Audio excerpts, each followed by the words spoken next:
चला तर आज मी तुमच्यासाठी घेऊन आलेले आहे कढाई पनीरची रेसिपी।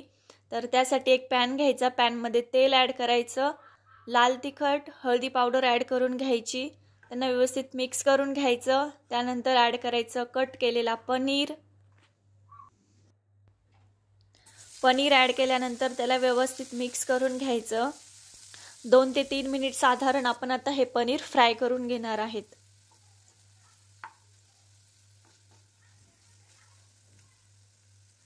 त्यानंतर ॲड करायचा कांदा। तर बघा मोठ्या साईजमध्ये कांदा कट करायचा, त्यानंतर तो ॲड करायचा। मीडियम साईजचा मी कांदा घेतलेला आहे आणि तो ॲड केला। त्यानंतर कॅप्सिकम ॲड करायची, शिमला मिर्च, त्यांना व्यवस्थित मिक्स करून घ्यायचं। परत एकदा आपण 2 ते 3 मिनिट छान आपण हे फ्राय करून घेणार आहे। तर तुम्ही बघू शकता इथे आपलं शिमला मिर्च, पनीर आणि कांदा फ्राय झालेला आहे। एका डिशमध्ये आपण त्याला काढून घेतलं। त्यानंतर तोच पॅन घ्यायचा, त्यामध्ये ॲड करायचं तेल, बारीक साईजमध्ये कट केलेला कांदा। तर मीडियम साईजचे इथे मी 2 कांदे ॲड केले, व्यवस्थित मिक्स करून घ्यायचं तेलामध्ये। आता हा कांदा आपण 3 मिनिट छान फ्राय करून घेणार आहे, गोल्डन ब्राउन होईपर्यंत।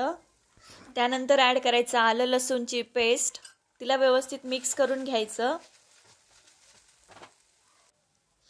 त्यानंतर मी एक मीडियम साईजचा टोमॅटो घेतला, त्याची प्युरी बनवून घेतली आणि ती आता ॲड करून घेतली, तिला व्यवस्थित मिक्स करून घ्यायचं। 1 ते 1.5 मिनिट आपण छान ही प्युरी आता शिजवून घेऊ। त्यानंतर ॲड करायचे ड्राय मसाले, त्यामध्ये मी घेतले आहे हळदी पावडर, त्यानंतर मी ॲड केलेला आहे कढाई पनीर स्पेशल मसाला। तर बघा साधारण 3 चमचे मी हा मसाला ॲड केला, त्याला व्यवस्थित मिक्स करून घ्यायचं।